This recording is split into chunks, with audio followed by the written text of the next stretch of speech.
sobre o empirismo a partir dos pensadores o John Locke e o David Hume, tá? Na aula passada nós falamos sobre Francis Bacon, falamos sobre o pensamento de Bacon, o método indutivo, né, de Francis Bacon e as relações dos ídolos de Bacon, né, como Francis Bacon determinou os erros da filosofia, né, como ele determinou que a filosofia ela precisava ganhar espaço a partir de um método que fosse um método puro, um método indutivo. A partir daí, então, surgem dois outros grandes empíricos, né, que vão defender, então, a realidade do empirismo, que é o filósofo inglês John Locke e o filósofo escocês David Hume. Vamos tentar falar um pouco sobre o método empírico deles, né, e o que eles possuem em comum e quais são as relações disso, né, para que a gente possa caminhar um pouco mais. Então, assim, aproveitando esse momento que nós estamos tendo juntos, aproveitando esse momento que nós estamos tendo, né, aqui que você pode tirar as suas dúvidas, então fica mais fácil para a gente poder comentar algumas coisas, tá? Então, aquele mesmo esquema de sempre, se você tiver alguma dúvida, né, você que está assistindo essa aula ao vivo aqui comigo agora, você pode mandar aqui no chat que a gente vai tirando as dúvidas conforme você vai perguntando, tá bom? Então, o nosso filósofo é o desculpa, é o inglês John Locke. John Locke, ele está ali em 1632 a 1704, então nós estamos falando de um filósofo inglês do século XVII para o início do século XVIII, bem no iniciozinho ali do século XVIII. Então ele está um pouquinho antes da metade do século XVII, né, e vai falecer no início do século XVIII, 1704. Então nós estamos falando de uma época em que ele vai defender o movimento chamado liberalismo político. O John Locke ele é considerado o pai do liberalismo político. Nós vamos depois pensar em John Locke melhor a partir dos contratualistas também. Tá? Nós vamos falar ali de Thomas Hobbes, John Locke e Jean-Jacques Rousseau. Mas agora nós vamos falar sobre John Locke a partir do pensamento dele do empirismo. John Locke é considerado um filósofo empírico, e ele vai ser o cara que vai falar sobre uma metáfora que ele vai dizer assim: o ser humano ele é como um papel em branco, ou somos como tábulas rasas. Papel em branco ou tábulas rasas. Qual que é a ideia do empirismo de John Locke? John Locke vai dizer que eu e você nascemos totalmente diferente de como acreditava René Descartes, como acreditava Platão. Na visão de Platão, nós já nascemos com as ideias inatas. E a partir desse inatismo, nós temos que desenvolver então os questionamentos para que nós possamos chegar então o mais próximo possível do conhecimento. Em René Descartes, penso logo existo, né? Então, a partir daí, eu sei que eu posso questionar através de um método que vai me levar então a desenvolver um conhecimento que vai ser o mais próximo possível daquilo que é verdadeiro e mais longe possível da dúvida, né? Então, assim, é um conhecimento indubitável, que não existe dúvida nenhuma, né? Então eu vou utilizar a matemática como esse processo, e essa matemática vai estabelecer, então, esses parâmetros, e esses parâmetros que vão dizer para nós o que é o conhecimento verdadeiro e o que não é. Isso é em René Descartes. Para John Locke, a coisa funciona um pouco diferente. Para John Locke, nós nascemos sem conhecimento algum, nascemos totalmente em um papel em branco, sem nada escrito. O que nós temos é a vontade, talvez, de conhecer, um pouco baseado naquilo que Aristóteles defendia. John Locke vai dizer, então, que eu e você, nós teremos as nossas impressões e as nossas relações de conhecimento a partir do momento que nós começarmos, então, a ter as nossas experiências. Então, para John Locke, esse papel em branco, ele só vai começar a ser escrito a partir do momento que nós tivermos as nossas experiências, e essas experiências começarem, então, a fazer sentido. Então, olha que interessante. A experiência por si só, ela não faz sentido algum se eu não entendo esse processo. Então, eu sei que existe celular porque eu entendo que o termo celular tem total significado para mim. E eu sei que o celular, que nesse momento eu estou dando essa aula para vocês através, né, desse processo do celular, através da internet. Por quê? Porque esse processo tem significado para mim, porque eu estou segurando um celular, que é um objeto concreto, esse objeto concreto, a palavra celular tem significado, porque faz parte das relações experimentais, o qual eu possuo, mas não faria significado e não teria significado algum para o pessoal de 1920. Não teria significado algum para as pessoas de 1930. O termo celular não significaria absolutamente nada para eles, Por quê? Porque não existia um objeto concreto que definisse esse termo. Então, a partir do momento que eu tenho um objeto concreto que define o termo, a partir do momento que eu consigo, né, experimentar o processo, a palavra celular começa a ganhar sentido para mim, pelo simples fato das experimentações do qual eu tenho. Então, o celular para aqueles que são do grupo mais antigo, e talvez aqui nesse grupo mais antigo só eu e o Dilson, né, lembramos disso, né? Então, o primeiro celular, o celular de flip, aquele que abria, que era gigantesco, né? O Motorola ou o Nokia, que foram os primeiros celulares que surgiram na sociedade, que eram enormes, pesadíssimos, e que tinham uma antena gigantesca que você puxava essa antena para poder ter um melhor sinal. Esses celulares é que faziam sentido para esse grupo. Essas pessoas que tiveram esses primeiros celulares e que hoje elas já não existem mais, essas pessoas não tinham nem noção que um dia nós teríamos um celular que você teria o touch, que você poderia olhar um para o outro, que você poderia, né, ter uma aula onde você usa câmera. O celular teria câmera. Antigamente não existia isso. Então o celular era uma comunicação, era um telefone sem fio, onde você poderia levar para qualquer lugar, né, através de uma bateria recarregável que ela estava extremamente, era muito potente para a época, diferente do seu telefone sem fio que precisava de uma base na sua casa, ou o sinal de celular estava por aí. Né? Então as ondas estavam por aí, então era muito mais simples. Para esse grupo de pessoas, celular já fazia sentido, mas o celular touch, né, o smartphone, não fazia sentido algum. Então essa é a diferença. Então a experiência começa a gerar então um processo. Então preste bem atenção no que eu vou falar.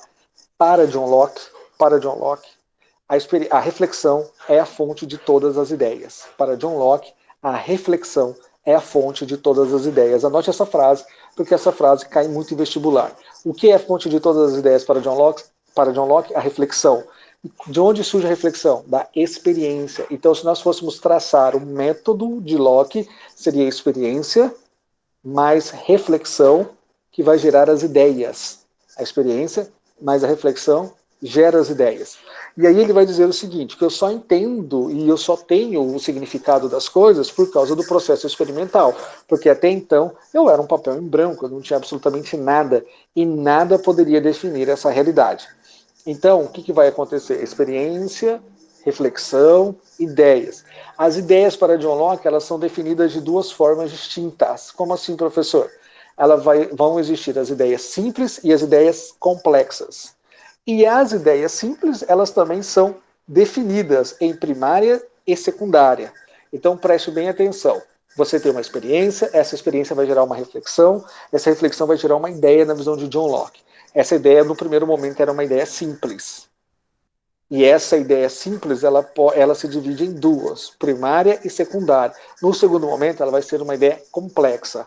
Então, vamos entender o que seriam as ideias simples, né, para que você entenda, né, quais são as fundamentações desse pensamento aí de John Locke. Ideia simples. Ideia que vai gerar um sentido e vai gerar uma reflexão. A ideia simples, ela tem duas divisões, sentido e reflexão. O sentido, ele é primário e secundário, e a reflexão são as operações mentais. Então vamos lá, recapitulando, porque eu pulei essa partezinha que eu falei da primeira vez. Eu tenho as experiências, mais reflexão, que geram ideias. E as ideias são simples e complexas. As ideias simples são divididas em duas, sentido e reflexão. O sentido em duas, primário e secundário. Tranquilo? Como assim, professor? Né? Primário e secundário. Onde você tirou isso? Né? Então vamos lá. O que seriam essas ideias simples primárias? Né? As ideias simples primárias são as extensões daquilo que nós temos das coisas. Então, por exemplo, objeto. Então você pega um objeto. Vou pegar um livro aqui. Então eu estou relendo, né, Admirável Mundo Novo, de Aldous Huxley. Então você pega esse livro aqui, ele é concreto, ele é um objeto, então eu estou pegando, eu estou cheirando, eu entendo que é livro, né, eu consigo ler, então eu entendo as suas palavras. Então isso aqui, eu sei que é livro porque é uma ideia simples de sentido primário. Tranquilo? Uma ideia simples de sentido primário. Aí, a partir do momento que eu começo a ler o livro, que eu começo a folhear, que eu começo a entender, que eu começo a vislumbrar aquilo que está escrito, eu também tenho, né, além da ideia simples de sentido primário, que é aquilo que eu toco, o objeto, mas também eu tenho a ideia simples de sentido secundário, que ela é qualitativa. Como assim qualitativa? Eu começo a interpretar o que está escrito aqui, então eu começo a vislumbrar isso na minha ideia, eu começo a entender, né, o laboratório genético que vai formulando as pessoas, eu começo a entender, né, as relações de manipulação, né, que eles vão utilizar a hipnose para isso, então eu começo a estabelecer os limites, então eu começo a entender o livro e começo a vislumbrar essa realidade que já não é tão concreta, porque concreto é o livro, o qual eu tenho em minhas mãos, mas que na realidade é um processo então qualitativo. Eu começo a dar exemplo, então eu começo a dar sentido, eu começo a dar formas para os personagens. Então, quando eles encontram o selvagem, eu começo então a entender, né, por que ele é chamado de selvagem, por que eles vivem naquela situação e quais são as críticas. Porque para mim o livro, né, do Admirável Mundo Novo vai trabalhar um sentido de liberdade versus felicidade, né? Até que ponto eu sou livre e até que ponto essa liberdade estabelece essa felicidade. Então, de onde você tirou isso, professor? Da ideia que eu tenho simples de sentido primário e secundário. E aí essas ideias estão intimamente ligadas com esse processo de experimentação que eu tenho. Bom, só que aí, dentro essa é uma primeira divisão da ideia simples, de sentido primário e secundário. Só que a segunda subdivisão é a ideia simples de reflexão.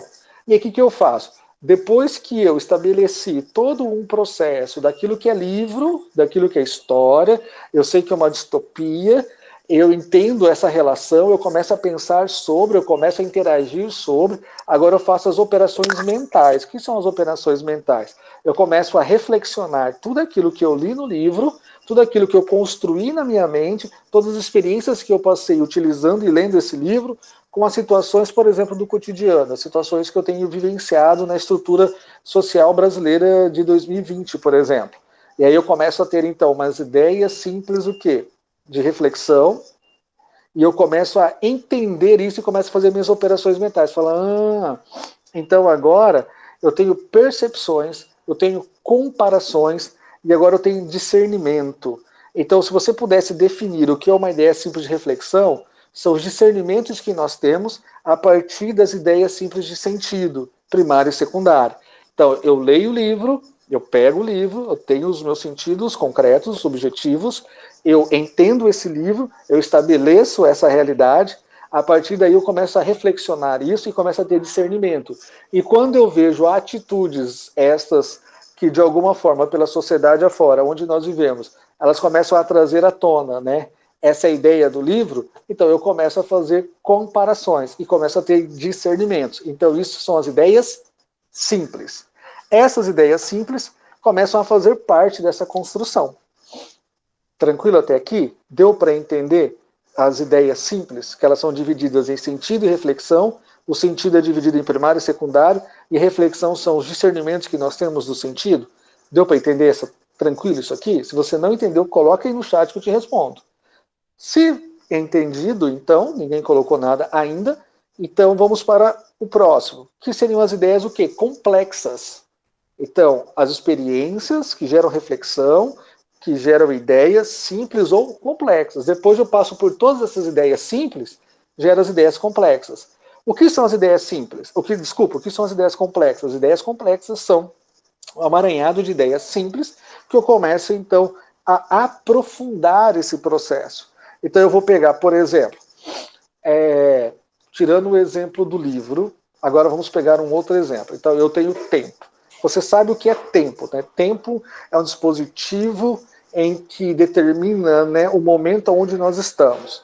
Então esse tempo ele se estabelece dentro de uma realidade para que a gente possa viver melhor e para que nós possamos então estabelecer esse contínuo espaço-tempo para que eu e você nós entendamos então as divisões da nossa sociedade e tudo mais. Isso é uma visão de tempo a partir do pensamento de Immanuel Kant. Tempo é algo que você não volta, você perde, né, ou você ganha, mas você não volta atrás com ele mais, né? A pedra lançada, o tempo perdido, né? E a palavra proferida é algo que não volta atrás mais, segundo Immanuel Kant. Então, nós temos o tempo. Então a gente sabe que tempo é uma ideia simples. Tempo, beleza. Um tempo que se repete. Então, o tempo que se repete é uma ideia simples também. Né? Então, um tempo que se repete de maneira sem fim. Ideia simples que começa a ganhar profundidade. Então ela vai ser uma ideia complexa agora. Por quê? Tempo, repetitivo, sem fim. Nós demos um nome para isso. Infinitude. Infinitude. Uma ideia complexa. Você reúne várias ideias simples e denota uma ideia complexa, que é infinitude, que é o infinito. Então, algo que vai.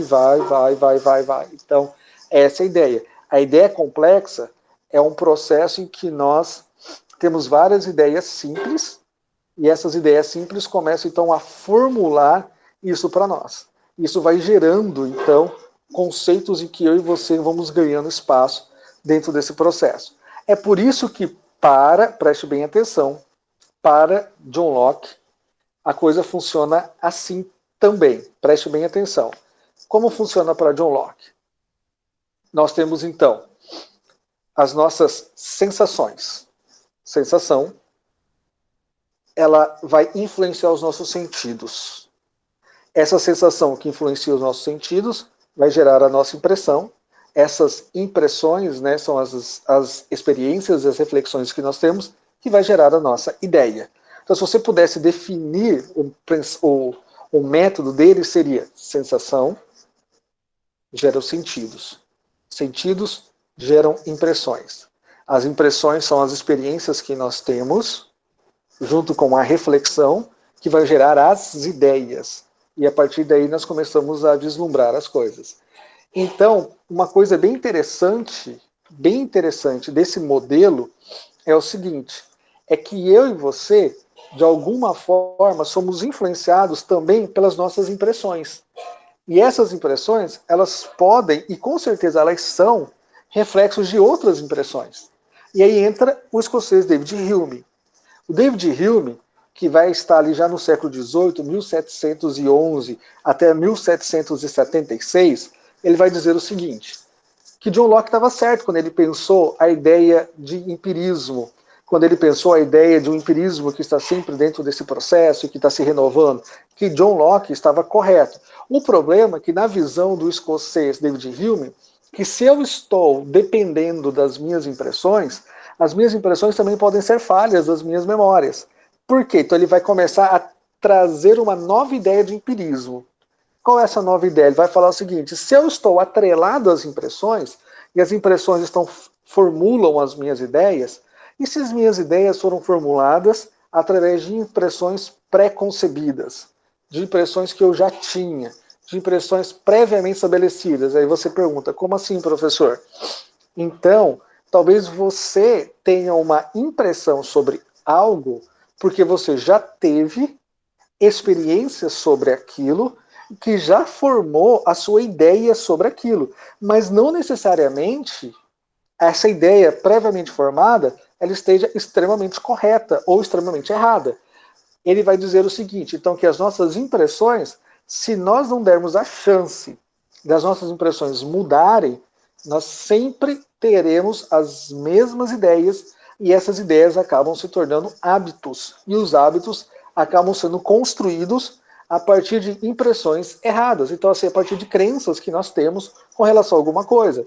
Então, você sempre vai ver alguma coisa, sempre vai refletir algo e vai sempre ter uma impressão errada. Vou dar um exemplo que aconteceu em 2016 no Congresso Nacional Brasileiro. Um congressista brasileiro, um deputado federal, ele subiu até a tribuna e disse a seguinte frase, né, que mulher de roupa curta quer sim ser estuprada. Porque de onde ele vem, quem usa roupa curta não tem vergonha na cara e por causa disso quer ser estuprada. Então eu não sei de onde ele veio, mas a ideia que ele transmite é exatamente uma ideia de um hábito previamente concebido através das impressões do qual ele possui. Então não sei de qual vilarejo, né, de qual lugar que ele veio, que uma mulher usando roupa curta, ela deseja o estupro. Então, na realidade, esse indivíduo que disse isso em determinado momento, disse isso baseado nas suas impressões, nas suas ideias. E essas ideias estão cheias de hábitos que foram construídos a partir das experiências que ele possui. Então, essas experiências não necessariamente elas são as mais corretas possíveis. E não necessariamente elas vão trazer uma realidade que podem ser vislumbrada por todo mundo. Então, esse indivíduo, ele gerou então um hábito através de uma crença que gerou as suas ideias, e essas ideias são o quê? Na visão de David Hume, então nós temos que tomar cuidado com as nossas ideias, diferente de John Locke, porque para David Hume, as nossas ideias são memórias que são cópias das nossas impressões constantemente. Então, reproduzir essas cópias quer dizer que você acredita piamente que essas cópias estão extremamente corretas dentro dessa realidade e dentro desse processo. E isso não quer dizer que as pessoas aceitam isso. Eu estou lendo, na realidade eu já terminei, estava lendo esse livro aqui, né, aproveitando a pandemia, chama-se Herdeiras do Mar. Herdeiras do Mar conta a história das meninas, mulheres de consolo na época da guerra do Japão e da Coreia. Essas meninas foram raptadas e levadas para bordéis no Japão, ou ali, né, próximo da região, e elas eram utilizadas como prostitutas para os soldados japoneses, para que eles pudessem, né, ter um momento de alívio ali na guerra. E as meninas eram meninas coreanas sequestradas dos vilarejos, das aldeias, para que elas vivessem essa realidade. Elas foram estupradas, violentadas durante um bom tempo da sua vida. Essas meninas do consolo, elas viveram uma experiência totalmente diferente. As ideias e as impressões que elas têm sobre isso são ideias e impressões que talvez eu e você nunca teremos. E que talvez eu e você nós não conseguimos construir. Isso nunca foi levado a sério no Japão e nem na Coreia. Tanto que eles fizeram uma estátua relembrando, rememorando esse processo e tudo mais, e o Japão queria acabar com essa história fazendo somente um pedido de desculpa para as coreanas. Quando na realidade as coreanas queriam muito mais do que isso, né? Por quê? Porque só quem viveu essa luta e quem viveu esse processo sabe exatamente quais foram as crises que elas tiveram. Então, as experiências dessas meninas são diferentes das nossas experiências. São baseadas nas suas memórias e cópias dessas imaginações. Na visão de David Hume, são baseadas dentro dos fatos e dessas realidades. Conversando com algumas, olha só como as cópias elas podem gerar imaginações e impressões e que vão gerando, então, determinadas regras e leis que não necessariamente elas são seguidas. Conversando com algumas delas, né, algumas pessoas fazendo reportagens sobre elas e explorando esse grupo de pessoas, né, para tentar, e principalmente a autora do livro, a maioria delas tem ojeriza, tem nojo, tem repulsa de japoneses. Por quê? Segundo eles, todo japonês faz e pratica esse tipo de atitude. E não necessariamente nós sabemos que não foram todos os japoneses, que nem todos os japoneses eles aceitaram, e que nem todos os japoneses entendem que esse processo era necessário. Então, na realidade, mas na cabeça dela gerou uma memória, e essa memória gerou uma ideia, que gerou um hábito, que gerou uma fundamentação dentro dessa crença. Então, é uma experiência delas. Mas que, gerando uma universalização dessa experiência, não necessariamente quer dizer que ela esteja errada ou que ela esteja totalmente certa. Existiram alguns japoneses que as estupraram? Sim. Existiram alguns japoneses que praticaram a violência com elas? Sim. O governo durante um bom tempo foi negligente com essa história? Sim. Todo japonês é a favor disso? Não. Mas para elas, aquelas que sofreram, sim. E aí, professor, o que acontece? Aí David Hume vai trazer uma teoria. Qual a teoria? A teoria da causalidade. O que é a teoria da causalidade? David Hume vai dizer que uma causa que se repete, né, um efeito que gera sempre uma causa que se repete várias vezes, dá a falsa impressão para nós que é verdadeira. Então, por exemplo, todas as vezes que eu e você, nós vemos algo se repetindo de maneira cotidiana, vemos algo se repetindo da mesma forma, esperamos sempre que a mesma causa aconteça. E não necessariamente ela tem que acontecer e nem necessariamente ela vai acontecer. E isso ele vai falar no campo da política, isso ele vai falar no campo da experiência, isso ele vai falar no campo da sociedade. Então eu não posso esperar que a causa, que o efeito gere sempre a mesma causa, ou que a causa gere sempre o mesmo efeito. Eu não posso esperar isso. O que eu posso esperar é que eu tenho que entender que às vezes eu e você nós limitamos ao nosso conhecimento através de experiências experimentações já previamente estabelecidas e que nós, por vezes, não concordamos, mas só repetimos porque as pessoas disseram que é isso. Geramos o hábito. É por isso que nós não questionamos coisas triviais na visão de David Hume. Nós não questionamos situações que nós já esperamos e acreditamos que isso já foi vencido de alguma forma. Como assim, professor? Nós, por exemplo, nós não questionamos se o Sol vai aparecer amanhã, na visão de David Hume. Por que nós não questionamos isso? Porque nós acreditamos que sim, ele vai aparecer, porque ao longo da nossa história ele tem aparecido todos os dias, de maneira sem faltar nenhum dia, e nós acreditamos que ele vai continuar a fazer isso. Então nós esperamos que ele continue a fazer. Logo, é uma causalidade, é um hábito. E aí ele fala, toda vez que um conhecimento é atribuído a esse hábito, a essa causalidade, esse conhecimento pode não ser verdadeiro, porque ele só é repetitivo, virou uma crença. Todo conhecimento baseado em crença não pode ser considerado como algo bom, como algo concreto, como algo experimental. Logo, David Hume vai então desenvolver um novo tipo de empirismo, o empirismo cético.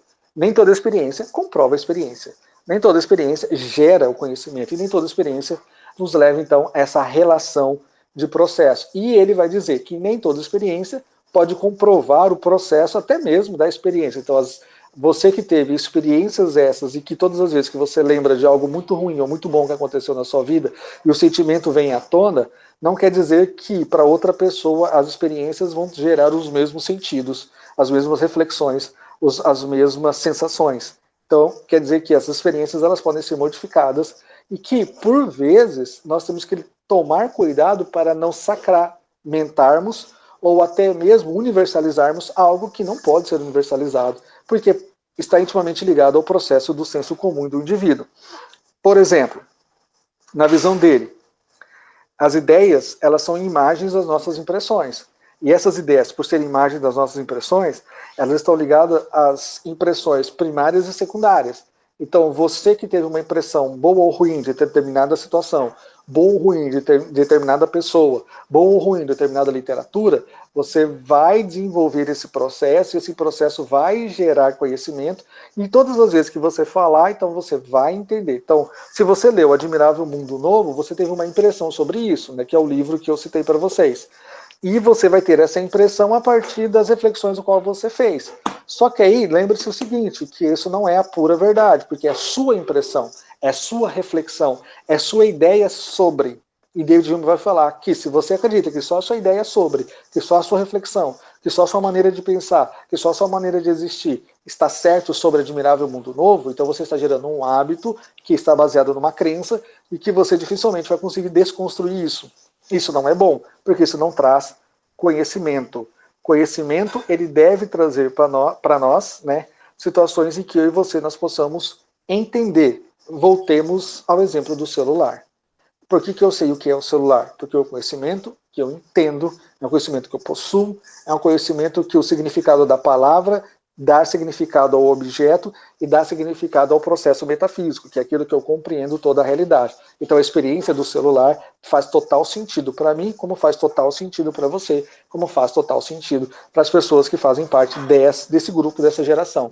Não faz total sentido para a galera de 1920 e possivelmente não vai fazer total sentido para o pessoal de 3020. Né? Então, assim, 3020 o pessoal vai estar com outra tecnologia, outra realidade, outro pensamento, outra forma, e vai falar, nossa, como era obsoleto, né? O iPhone daquela galera, né? Meu Deus, né? Como eles não sabiam que era tecnologia. Por quê? Porque na cabeça deles não vai fazer sentido algum essa realidade. Por isso que para Hume, para David Hume, desculpa, é impossível um conhecimento que não tenha bases concretas.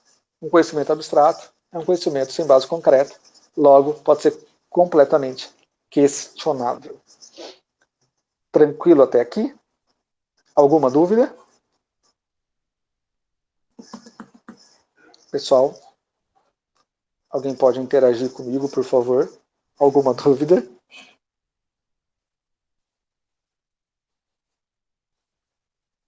Obrigado, Fernanda, Ana Letícia, Larissa, obrigado. Tranquilo por aqui? Então, beleza. Isso é só a ideia do empirismo. Nossa próxima aula nós vamos falar sobre os contratualistas, tá? E vamos voltar ao pensamento político e social. Tá bom? Já entrando aí e caminhando para a sociologia também. Beleza? Tranquilo até aqui? Espero que vocês estejam bem, espero que vocês estejam se cuidando. Qualquer coisa, vocês mandem as suas dúvidas para mim, que eu respondo vocês, tá bom? Lembrando sempre que uma vida não questionada não merece ser vivida. Beijos, até mais, tchau. Até a nossa próxima aula, que com certeza ela vai existir. Tchau, tchau.